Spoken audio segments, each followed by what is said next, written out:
Sirius XM. The Opie and Anthony Show. Got Chris Jericho outside the studio. Yes. He's promoting his band Fozzy. Yeah. Yo, Chris! Where are they playing? Yo, Chris! BB King's? Yes. Right here in Manhattan? Yes. Nice. Chris Jericho! Mr. Jericho. What's up, man? What's up, man? How's it going? Take a sheet. With a great t-shirt, by the way. Oh, thanks. I had Paul Stanley. Flea market in Calgary at about 95 Right. because I could never find just a Paul Stanley shirt. So it's actually Yeah. still crackly from the airbrush. That's a solid t-shirt, man. Yeah, man. It was cool. We and you're playing BB King's tonight? Tonight, yeah. And we played the first single off Sin and Bones. Oh, cool. Congrats, brother. Oh, thanks, man. We played Spider in My Mouth. Oh, killer. Cool. Yeah. Thank you. And me and Ann were talking because we go way back with you, obviously. yeah. 12 years ago, you started Fozzy? Yeah, we started Jesus. in 90 or in 99, Right. actually. So the first time we came and saw you was Yeah, 99. And did you think it was going to last this long? It was just kind of a fun thing that we were doing. I've been playing in bands like my whole life. Yeah. Right? So when I met up with the guys, the Fozzy guys, Rich Ward and Frank Fonseray, who were doing a band called Stuck Mojo at the time, it was just a fun thing, and that's where the whole Fozzy thing came from. We started out as Fozzy Osbourne. It was like a cover band. And then we got offered a record deal by this guy called Johnny Zazula, who, as Jimmy knows, signed Metallica and Anthrax back in like 83, and he was super into this concept of this cover band. So that's where it started, and after a couple of years, it was like the original Steel Panthers, kind of what we were doing. Right. And then after a few years, we really thought like we want to do something more with this, and the whole, gag was fun, but it's very limiting and it kind of boxes you in, and that's kind of when we dropped that whole thing and turned into what we're doing today. So originally it was just for fun, but then in about 2003, we decided we should start working And you're on 14 years into it now. this. Yeah, 14 years into it. The only thing we hated was that you wouldn't break character. Well, that was and the we thing. have to bring it up every time. Yeah, I know, it's funny, right? Because you guys were the ones that We were were like so mad. I know, and that's kind of what the idea was. We were doing covers, and it's like there's a million cover bands, right? Yeah. So let's do something different, like a Blues Brothers thing, or like you said, what Steel Panther are doing now, and that's just don't break character. We'll do. Actually, where I got the inspiration from was Tony Clifton, Okay. who was Right, Andy Kaufman's Yeah, of alter course, ego, and he would never break character, and he was the biggest asshole prick comedian ever. And I thought I want to do the same thing. I want to be like the ultimate, lead singer disease guy and never break character. Yeah, yeah. So that's kind of where it all stemmed. But it's hard to believe that was 13 years ago now. And you've evolved, certainly. It's been great, man. I mean, we've toured the world. I mean, Sin and Bones came out last August. We've done 16 countries since then and played with everybody from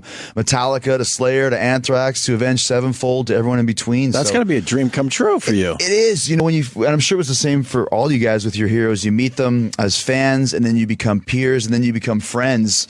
That's kind of a cool transition. It happened Right. for me in the WWE, and it's happening for me now in music. So it's been pretty cool. Where's the band really huge? What countries? The biggest countries for us is probably England and Australia. Those are Australia's where we did the tour with Metallica in February, and England is where we kind of do our own headlining shows at places like BB's or bigger, just on our own. That's awesome. So, but the States is going good too. We did the whole cross country tour last year with Shinedown, and now we're doing this tour with Saxon, like this legendary band from England. Sure. We just started yesterday in the sticks of Pachog, Long Island. Patchogue. Patchogue. Yeah. Holy shit, I didn't know that Long Island was that far away. Like, we usually go to Uniondale Coliseum, and it's, 20 or 30 minutes. This just fucking kept just going keeps on and going. on and on. And it goes like, who lives further out than there? that, I that's heard. for sure. Yeah. I heard it goes even like another, half Another hour. state out there. Crazy. Oh, yeah. So, yeah, but it was a good way to start off. It was cool, man. No one can pronounce Patchogue. Patchogue. You can't even pronounce it. Now I just fucked it up. Patchogue. Patchogue. There's all those like wacky Hicksville. Indian There's a names Jericho out there, which is cool. Jericho Yes. That's a Turnpike. good one, Yeah. Yeah, we know Jericho Turnpike well. That's our area. Was that a male prostitute zone or something? What's up with the wrestling? So you're taking a break, or Well, my schedule over the last 3 years has been based around Fozzy, so I'll go back to wrestling if we have time away from the band. So I was back for actually Jimmy came to WrestleMania last time I was here. me and Jimmy sat That's together. right, that's right. You put Fandango over. Yeah, that's right. Yeah, You were the Fandango. guy that they chose to put Fandango over. Yeah, it was interesting. I mean, obviously not the first choice of guys when you're going for WrestleMania, which is like the biggest show of the fucking year. And Vince calls me in his office, and you guys love the Vince invitations. Oh yeah. He's like, Chris, I've got a task for you. A task. And it's you like, don't want to like do it. what? He's like, I'm going to put you with this, and he goes into his spiel, and it's like he's like a magician. He starts weaving. We were trying to get some new guys on the show, and we have this new guy. I think he's got a lot coming to him. He's got a lot of an upside. And he's really good, and blah blah blah. And after about 5 minutes, I'm like, well, which guy are you talking about? Yeah. And he's like, Fandango. I was like, that guy? Out of all the guys, that guy. And while he was talking in the back of my head, I'm like, I hope he doesn't say Fandango. Oh shit. And I'll tell you something else too.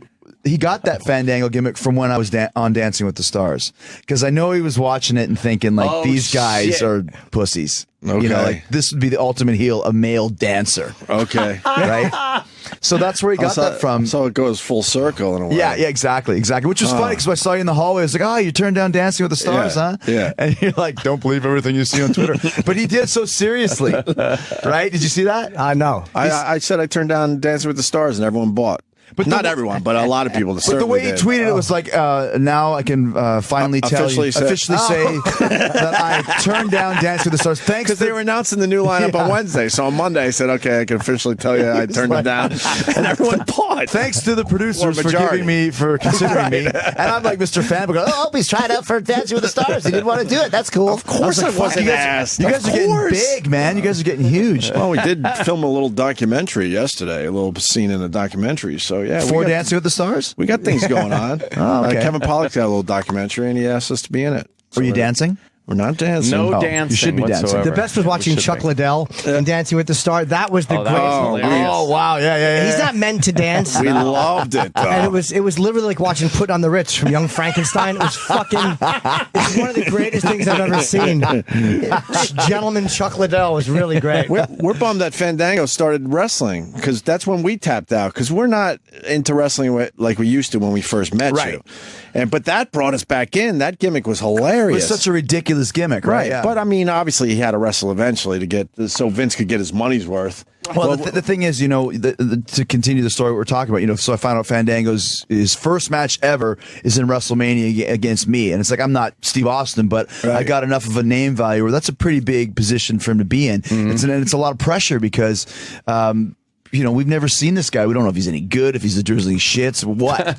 and the fan, you know, a lot of times when you're wrestling, it's like doing a show. You want to play your hits so people sing along, and you throw some new songs in there, kind of watching. With him, he had no hits. He had no moves that anybody knew. Yeah, no, it's so there was nothing for people to bite on. Like, you know, of course, you couldn't fake going for the, you know, Stone Cold Stunner because there was nothing to fake for. So I had to kind of construct a whole way of building this match over 4 weeks to make people give a shit about it. And I think we did a good job of that, because the next night after WrestleMania, that guy was like the most popular guy in the business, because they're all doing his stupid dance, and they had this awful theme song that sounded like I Dream of Jeannie. It was like a and it was like a top 30 hit in England on iTunes. And I guarantee a week and a half after, or 2 weeks later, everyone was looking at their iPhones going, why the fuck did I buy this song? Can I erase this, please? That's when you get a song and put your phone on shuffle, and like, you're like, this is good, What the fuck is this? What was I thinking? What was I thinking? Exactly. There it is. Your crack production team killing it, right? So It does sound like a sideways I Dream of Jeannie. It does. So people would ever do this, and they'd sing along with it. And about a month and a half later, the whole thing was like the pet rock of wrestling. It was a huge fad, and it just died right afterwards, to where now the guy kind of had to start over from scratch and try and build his way back up again. But for a while, he was a contender. He was. They should have waited a little longer, because the heat was pretty strong. It got good. Well, a lot of that too, you know, not to be a jerk, but a lot of that is because he was working with me, and we put together some stuff where he kept kicking the shit out of me, and it built good, you know. So that's what you got to do. Sometimes you get a task that you're not really all that keen on, but you got to make it work. But Sam said you were the right guy. We had talked about it before WrestleMania, and he said you were the right guy for him to do it with. He said, because you're such a veteran, like I forget how you said it, but you'll make it work with him, whereas some guys probably wouldn't have handled that well, but you would. I think it was perfect. Yeah, I don't know. Yeah, it's like I have a lot of experience, which a lot of guys don't have. So you have to use that experience to try, like you said, what's the strengths and what's the weaknesses, and let's exemplify the strengths and eliminate the weaknesses. Did I paraphrase you right, Sam? Yeah. It's like having Sam on your show. Yeah, exactly. You got to hide the weaknesses, which is why he's been sitting in the corner of the camera the whole time.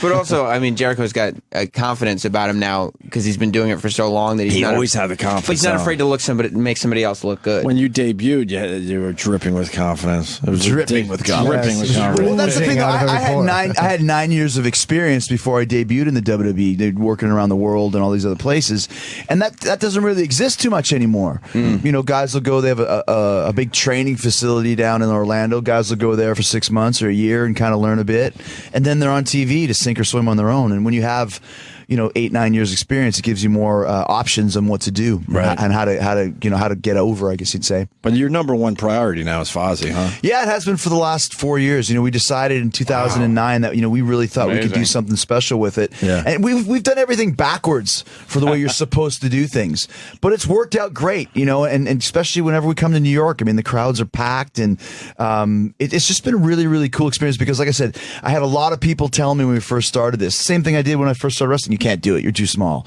Okay, well, I did it. Well, you can't be in a band. You're a wrestler. Well, why? I mean, Bruce Dickinson is an airline pilot, but I don't look at Iron Maiden as the airline Right. pilots band.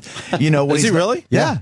And when he's on stage, Hilarious. he's Bruce Dickinson, and it's the same with us. We've never been, a wrestling band that was running around singing about jumping off the top rope and Right. spandex and turnbuckles and stuff. Wait, what kind of airline pilot? I'm sorry. Didn't he fly missions into Afghanistan or something? He wasn't Recently? in the military. No, A while ago. he's a commercial airline pilot. didn't know that. For an airline in England called like Our House or something, some Swedish airline. But Active, though? Yeah, well, he actually amazing. flies Iron Maiden's plane when they go. Fuck They did a that. tour a couple years ago in a big F-16. But I don't know. I'll pretend I know about military. It's an F-16 bomber that they gutted the insides out, and it was a giant plane that they took all of the insides out, put like 30 first-class seats, and then the back was all their gear. Paletted, like a huge C-130 stage, or giant, something, yeah. giant Eddie, everything. And they would fly from, we're flying from England to Jakarta, Jakarta to Russia, Russia to Japan, Japan to LA to Brazil. And Bruce flew it. They flew the plane. It was He's a really like Travolta. He's a legit pilot. well, he's nothing like Travolta, other than the fact he's a pilot. you hope he picks different massage scenarios. Yes, Bruce isn't a closet gay Scientologist. We used to talk to Bruce. We haven't had him on in a while, man. I wanted to talk to him. He's a trip, yeah. Yeah, I would love to talk to him again. He's a fucking great frontman. I mean, I'm listening to fucking like Aces High the other day. I'm like, this guy's just fucking great. You can't not like him. He sings it better now than he did, in 1985, which is even better too, because that's some high vocals he has to sing. Yeah. Why did Paul Di'Anno leave? To get on a weird metal tangent, why did Paul Di'Anno leave Maiden? Or did they throw him out? They threw him out. Oh, they did, okay. A lot- Good reason. A lot of alcohol, and plus he just wasn't the right guy for the band. But I think there's a lot of personality issues. He wanted to be the leader, and I think he was an alcoholic too. Oh, okay. And Steve Harris is like Vince, like no fucking around. You're either in or you're out, and then no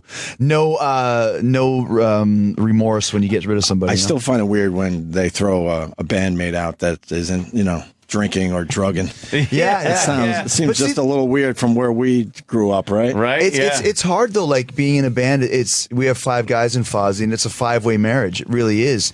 And every band has the 2 alpha males, and you can look at any big band in history. It's Mick and Keith, and it's Tyler and Perry, and it's Steve Harris and Bruce Dickinson, or Lars and James, or whatever. There's always the 2 guys, Tony and Ozzy, that are like the bosses, and then the other guys play their part. It's like any corporation. You have the guy. Thank you. You have the guys that are your boss, and then you have the guy whose job is this, and the guy whose job is that. And if the guy whose job is this wants to be the boss, it doesn't work. Well, But if, Nigel, they're like fire and ice, and I'm like lukewarm water. I feel like a preserved moose on stage. But that's what's like. So when when everybody knows, as The Rock used to say, what do you say? Know your role or whatever. If you know your role in a band, it's great. Like Paul Stanley says, a band is not a democracy. It's not a place for being a democracy. There's Paul and Gene call the shots, and Ace and Peter, or whoever the other guys are in the band at the time, do their parts, but that's it. Right. And so when you have a band where somebody starts getting too big for their britches and starts stepping outside of the role of what they're supposed to do, sometimes that starts causing friction, which is going to cause the whole machine to crash, and that becomes a cancer, and that's when you have to get rid of somebody, and that's why it starts. I'm obsessed with your shirt, by the way. He's got love Chris it, has huh? a great Yeah, we were- painted. Yeah, we Paul said it as soon as he Stanley. walked Beautiful in. fucking shirt. I got this in Calgary Amazing. at a flea market. I wanted my own Paul Stanley solo shirt, but I couldn't find him, so I went and got the guy to airbrush it. And when I first got this, it was super stiff. So it had like a bulletproof vest. For like the first. Did you ever like have a shirt? I used to hate those shirts. Yeah. But did you ever have a shirt or something where you had it and you wore it for a while and then you like got lost at the back of the closet and you forgot about it and you find it like 8 years later? Like this was this shirt. I just found it like a year ago and I was like, holy shit. It's crackling like dude. an old painting. It's amazing. 1994 is when this shirt was made. Do you wash that or have it dry cleaned? It sounds like a dumb question. No, I but that's watched a it. nice shirt. I never even, I was too stupid to even think of dry clean. That's why it's kind of cracked. But yeah, but it's pretty it's rad, kind of cool man. that it's cracked. Yeah. It's the Paul Stanley That's worn a little solo bit. album, for those of you that aren't Oh, here, yeah, which we are know. still the 4 coolest covers ever. Without it released the same day. It's released the same day. Aces was the best, I think. Of You them. think? I like Aces. I like Paul's the best with Aces. sound. Paul's was amazing. Wait, some guy just freehand fucking airbrush that? Airbrush this, yeah. In a flea market, in dude. a flea market. I don't even. Do they have flea markets anymore? I mean, I there's don't a know. few. Not as many. They're all Out there. movie You theaters Just go, now. yeah, just go on Out there eBay in or something. Pachog.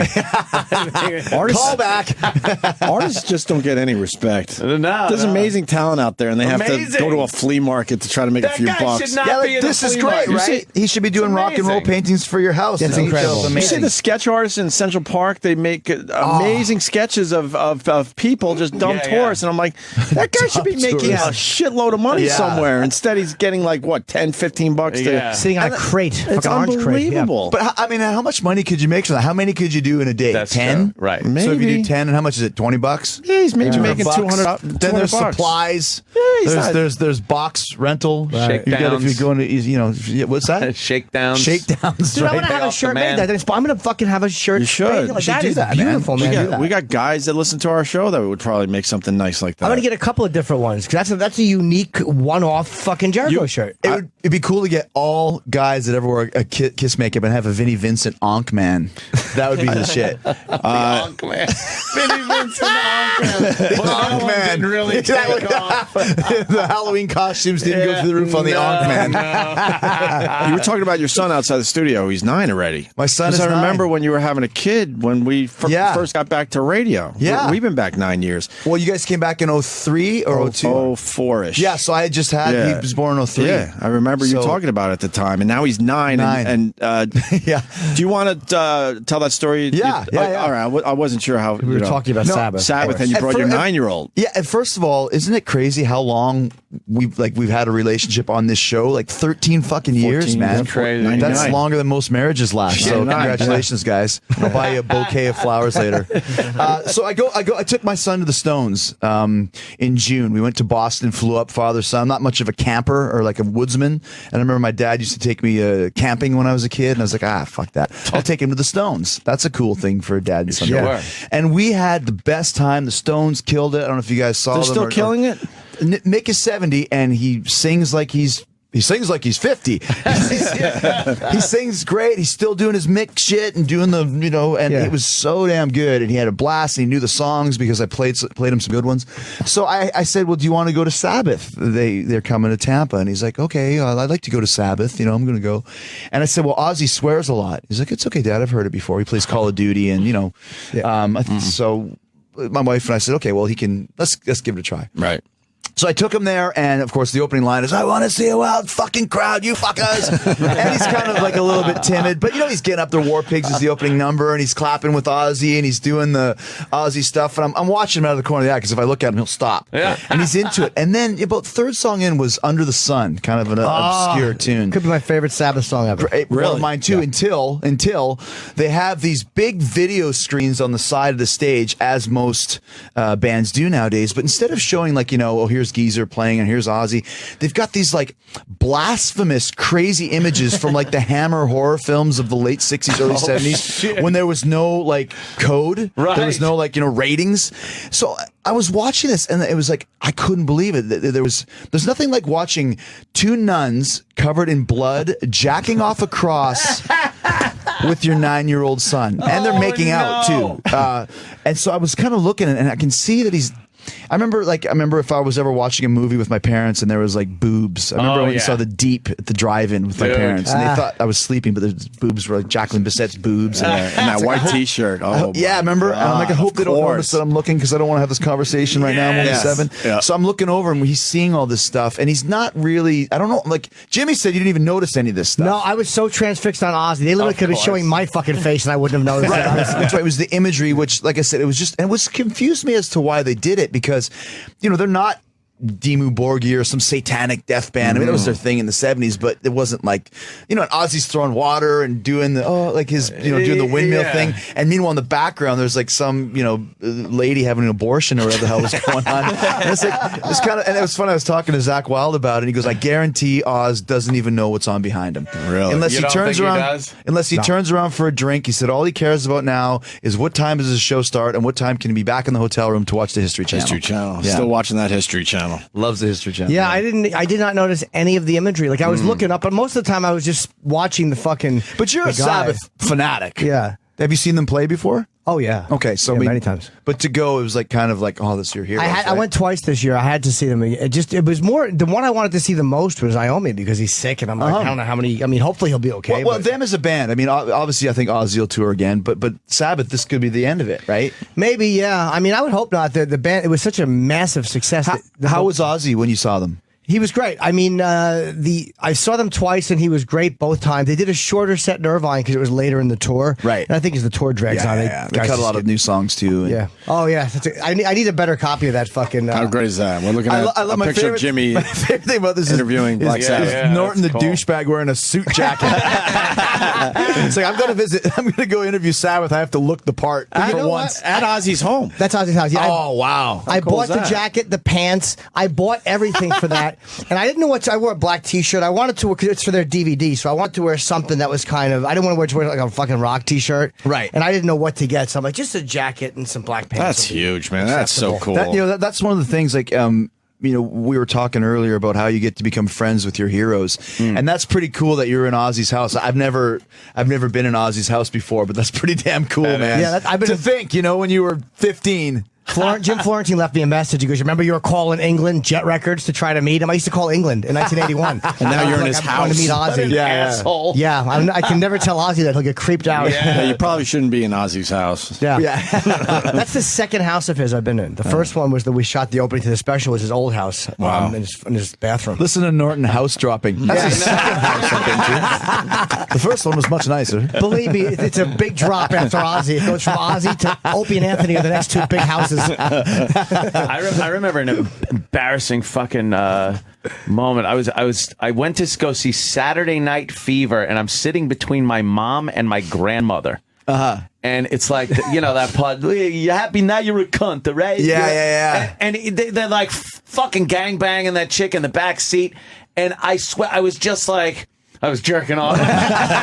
I was so fucking uncomfortable, man. It was like, Well, now fast forward, if I can put myself in your mom's shoes, I'm Right, sure right. she was even more uncomfortable. Absolutely. And what do you say? Like, there's nothing to say. there's You're kind of. you don't want to fucking talk about it. Did you say anything on the way home?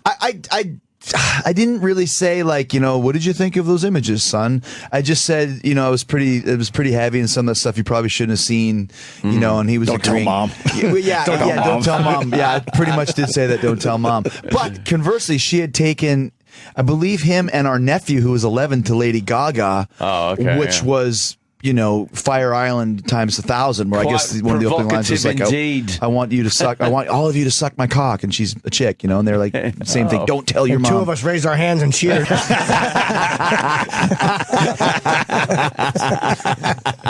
Yeah, so I mean, that's the thing, like you said, sometimes I was talking to Jose from Octane, and he was saying that his daughter loved it. So, and Charlie Benanti took his daughter to Gaga because they're friends, and he said he just covered her ears at certain points and stuff. So You got to figure out what your kid can handle, I we guess. all grow up in different. I remember when I was a kid, I was about 7, and I went to one of those live haunted houses. My mom took me in because she thought it would be a lark. Thought that we'd have a fun time. Yeah, sure. And I'll never forget. Dude, I remember it as clear as day, and it was 32 years ago or whatever. There was a lady in a bathtub filled with blood, and I was so scared. I was just screaming at this point. My mom had to carry me, and I was like probably 8 at that point, so it was like not that carryable. And I remember the lady looked up in the bathtub, and she had this look of like pure compassion. She was like, "Oh," and she smiled like, "It's okay." But the lady covered in blood in the bathtub smiling at me freaked me out even more. Of course. I was like, she's smiling at me. So I'm sure, 30 years from now, when you guys are still on the fucking airwaves and my son is on, he'll tell you, my dad took me to Sabbath once, and a God. nun Let me was tell you jerking off about a that. cross covered in blood, making out with another nun. Yeah. The other one was Barbarella.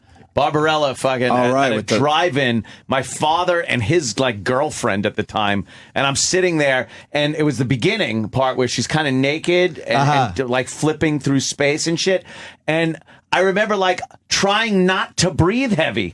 I was fucking like so fucking turned on, and I'm like, this is weird. Oh, it's so weird. That happened to me watching on Golden Pond.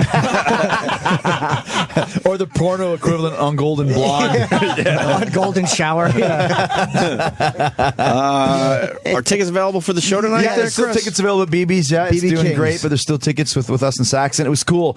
I don't know if you ever do this, but yesterday I stayed in the Hilton across from BB King's, and on the marquee it said Saxon and Fozzy, and I just I took a picture of it, Nice. man. That's You cool. can't ever Fuck yeah. forget that. That's You know what I pretty mean? cool. That's pretty cool. I remember when I was like, I think it was like 1984. I asked for one present for Christmas, and it was Saxon's Crusader album, and I got it. And here we are, 20, 30 years later, playing with them. Did you get So- them to sign it? You probably should. I probably should. It's man. at my mom's house in Winnipeg, but I should. Yeah, it's like those cool things that you fucking put that in a museum glass frame. Like there's certain things that remember. you're like, If I could find the exact Crusader album and get him to sign it, I should do that. Jimmy, thank you. Yeah, why not? So You Jimmy can Norton find making that. my life better now. Yeah, you can find because that. that's stuff that you'll never sell. It's just this cool stuff that you'll Yeah. always. It's like a personal attachment to something. It's great. It's just like a job well done. Yeah. Like a pat on the You're back. still doing a metal show? I don't even know anymore. Eddie's show?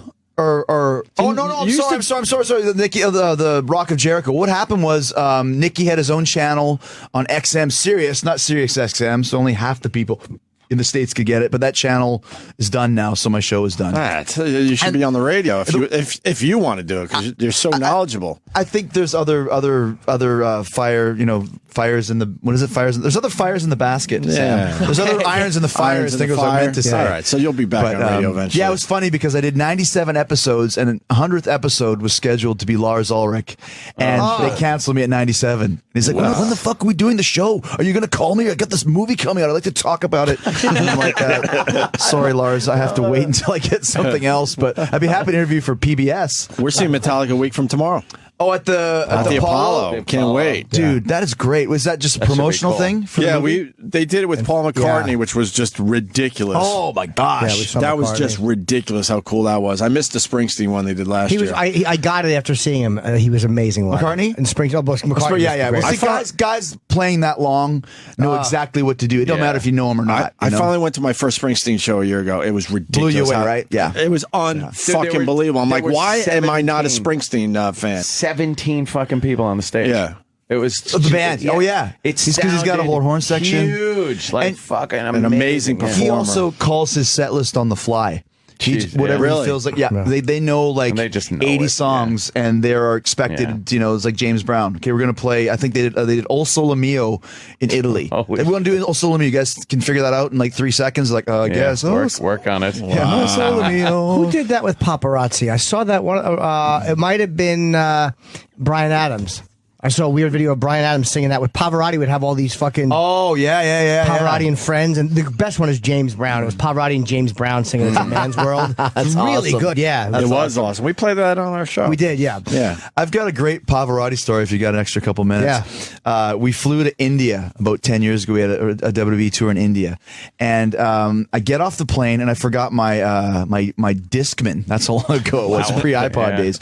So I get off the plane, and when you forget something, everyone's coming off, so I got to wait until everyone comes off.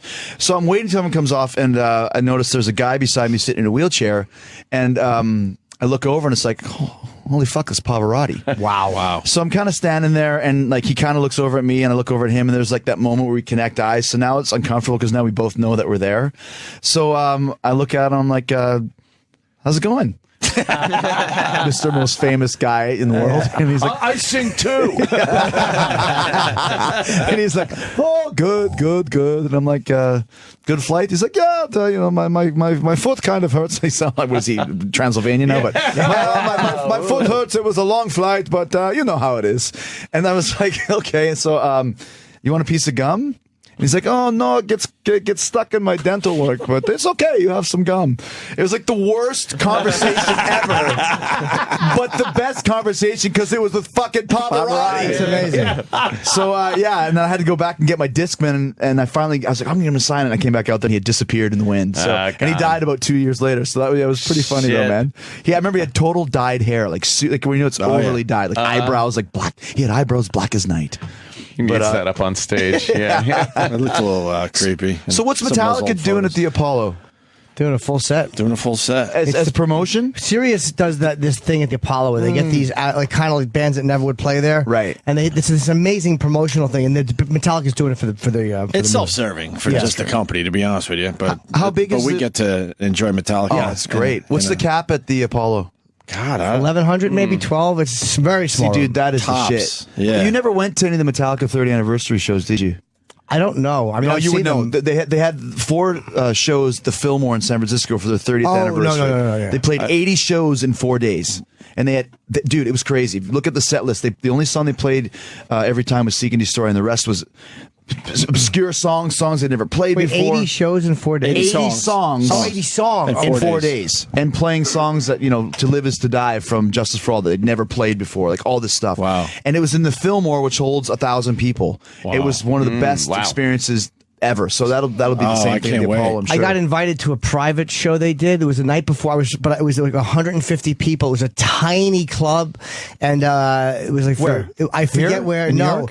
it was. I was seeing them the next night, and I was flying in that day. I was not physically there the day of the show. I was so fucking furious. But you don't remember what city it was in? It might have been Cleveland for the Rock and Roll Hall of Fame Maybe thing, that where I was it, wasn't yeah. going to be there. Yeah. But I wasn't going to be in the city when they were doing the show. I was in One of my favorite concert heartbroken. experiences, I saw Metallica in the Snake Pit. Remember the whole Snake Pit tour? yeah. Where you're actually under the stage looking up at them? Yeah, that's. And I was on the radio at the time, so I got the good tickets. It was in Buffalo, I believe. You know what was cool is we played with them in Australia. This, like I said, and Lars invited me to sit in the cockpit. It's called, which if you see their big stage show, they have a big like serrated grate. I guess it's a grate where the drums are in front of it, and that's their set. And you sit behind the drums. Oh, shit. Which is cool because it's the back area where James changes guitars and everything.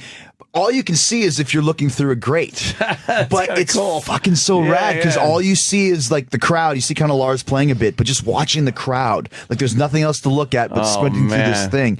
So yeah, that was probably the coolest moment of being a Metallica fan. Yeah. Like we're playing with Metallica and I'm sitting in the cockpit behind Lars. So it was cool, man. That is cool. Yeah, they're amazing live, man. They're fucking. I saw them on the Death Magnetic tour, and they had the stage revolve. Yeah. And each on one corner. I mean, I like the fact that Lars doesn't want to just be buried in the back because drummers get that whole fucking syndrome of just being hidden. Right. No, it's cool, man. That movie's going to be great, too. Have you guys seen the preview for that? No. Dude, it's not a concert movie. It's like The Song Remains the Same or The Wall. It's a concert movie interspersed with this crazy story where a guy goes to a different dimension. Watch the trailer. If Sam was here and not screwing off the one time we needed him. I know, it's amazing. He could do the damn. You're one of Sam's idols, and this is like literally like me walking out of the room while Iommi is sitting here.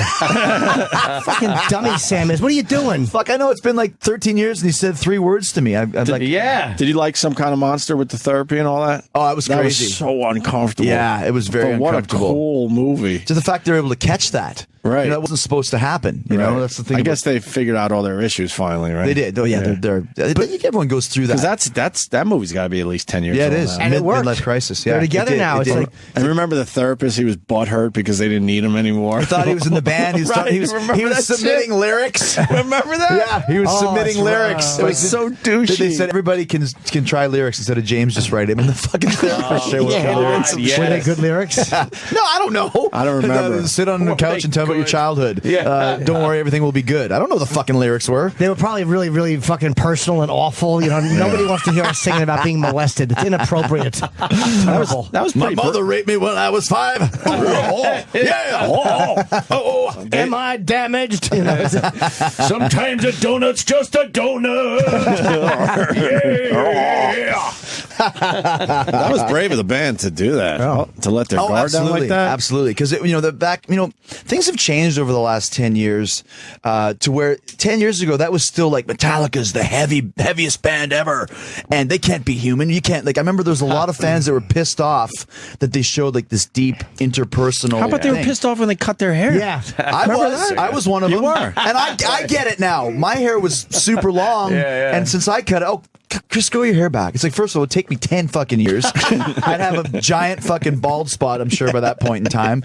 And it's if Hetfield and Bruce Dickinson can cut their hair, I think I'm still a metal guy to have short hair. It's okay. That's why I had to give up on it too, man, because it gets weighted down. You see all the fucking damage up there. And I live in Florida too, so I had cool hair, but it was curly in dry climate. Yeah. But go to the humidity, it's fucking Shirley Temple. It's brutal, man. It'd be I could pull it down to here, and then it would go boing. Yeah, I kind of like my longer hair, but I just can't have Ozzy cut his hair. I can't have it. Oh, he won't. I can't. Ozzy's one guy. I can't. He oh, wait, never what were will. you saying? You had a point there. So 10 years ago. Oh, I was going to say, it was still so unheard of for a band to show themselves that way because the social media wasn't going at that point in time. And now you can go on social, on Twitter and find out what frickin', David Lee Roth had for breakfast or whatever. Right. But back then it was still these guys aren't human. They're our heavy metal gods. They can't have problems. Right. And people were so pissed, a lot of the real hardcore Metallica fans, that you would see them looking weak because they're not weak. They're humans like all of us are. But I thought that was kind of the last vestiges of the Iron Curtain of what your favorite bands were like. But just another ballsy move to cut your hair at a time. In 96. No one did that shit. And everyone's like, what the fuck is this about? Whose decision was that and why? Does anyone know? I think it was a collective decision, but I know they started wearing eye makeup at that time. They did. They had Cuban cigars and Cuban fucking hats Kirk is wearing. I remember James didn't like that. Didn't want the makeup and the Cuban cigar look, but was cool with cutting his hair. And if you look at the last few years of Hetfield with long hair, it was really bad. He had this one where it was it was hockey hair. It was total mullet and long at the back. After he got burned in 92, his hair just kind of left. Jesus. If you look at pictures, you'll look up Hetfield mullet. And you'll find. See, I'm glad you're back to do your fucking exactly, job. Sam. What are you two fucking? Here, you pull up that picture. Look at this picture, guys. Look at that. I mean, come on, It's still badass, though. That's fucking Dog the Bounty Hunter. But it's Hetfield, man. That's DDP. badass. Yeah, I mean, it's Hetfield, but if you saw that guy on the street, that's total redneck. You know, it's true. Yeah. Time to let it go. So, I mean, it's hard, too. I mean, when I cut my hair, oh, look at that. That's not James. Is that him? I think it is, yeah. Holy shit, is that bad? Wow. Fuck. Yeah, see, but when you first cut it, it's weird because you're used to having this hair everywhere, and you go in the shower and you comb it, slow down, and then it's gone and you got nothing. Did you ever have long hair? Never. I cowlick, and I used to wear hats. My hair was.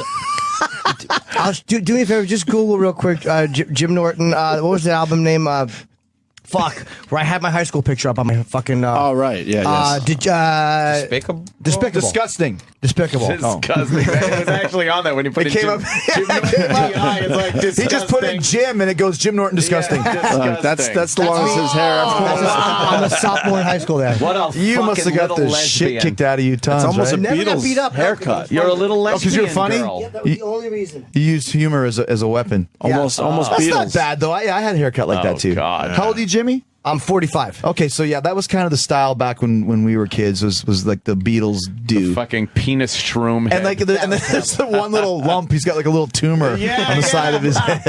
Dude, my hair would cowlick so bad. It would open up over my forehead and show my greasy forehead. So I used to bobby pin it in the middle to make it. Come on, try to keep it down. Yeah, it would fucking McDonald's M. So to make it straight like a fucking Chinese railroad worker, I would fucking bobby pin it. And you walked around with a bobby pin? No, it was at night. Oh, okay, just to kind of push it. Like a Chinese railroad. And the best thing is everyone knows. Oh, okay, I get it. Yes. I used to have curly hair, and I always I wanted to make it long. I had a mullet, but it was 88, so that was okay. But I used to try and straighten it and crimp it, and it would always curl up. So I used hairspray and then crimped it, which fried the shit out of my hair. So they used to call me Steel Wool when I was in high school because I had the mullet with a big thing of like frizzy steel wool hair that I refused to cut because I was metal. Yeah. Oh yeah, Fuck, Steel too Wool. good. I couldn't do long hair. I would have, but I just couldn't. Put that one up. Yeah, see, if you look at this one here, you can see like the little tendrils that have been straightened. Yeah, and then there's a problem there. Yeah, there's a problem. A few gusts of wind, and that sticks straight out like a wing. God, you look like one of my cousins in that picture. It's kind of creepy. Girl or boy? You're quick, brother. Dude, come on, man. I like it. I like it. I don't have to deal with you guys. We got to take a break, but it's up to you if you want to stick around. You might be busy. I don't know. It's funny how things go through here. It's like. That's a quick hour. Yeah. I know. So I don't know what I have next. We got Laszlo coming in to show us GTA 5.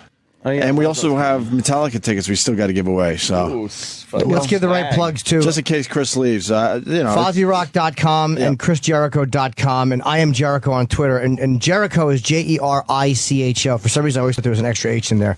And tonight at BB King's, is it 42nd Street or 57th Street? 42nd Street. Yeah. And what time is the show? I think the show starts at 7. I think we're on at like 8 or 8:15 or something. Okay, and it's Fozzy with Saxon. Wow, that's great. Which is fucking an awesome That's absolutely show, great. Yeah, it's gonna be. We love playing in New York. It's always been. We used to play at the World. We played L'Amour's once before it closed. We played Gramercy, Irving Plaza. So BB's is a great venue. We always have a great fan base. So it's gonna be a blast, man. Yeah. Chris, Cool. Well, hang out, man. Always a pleasure, man. Thank you, guys. If you leave. If not, that'll be cool, too. Always fun. Cool. Yeah, Chris Jericho, everyone. Thanks, guys. The Opie and Anthony Show. Sirius XM.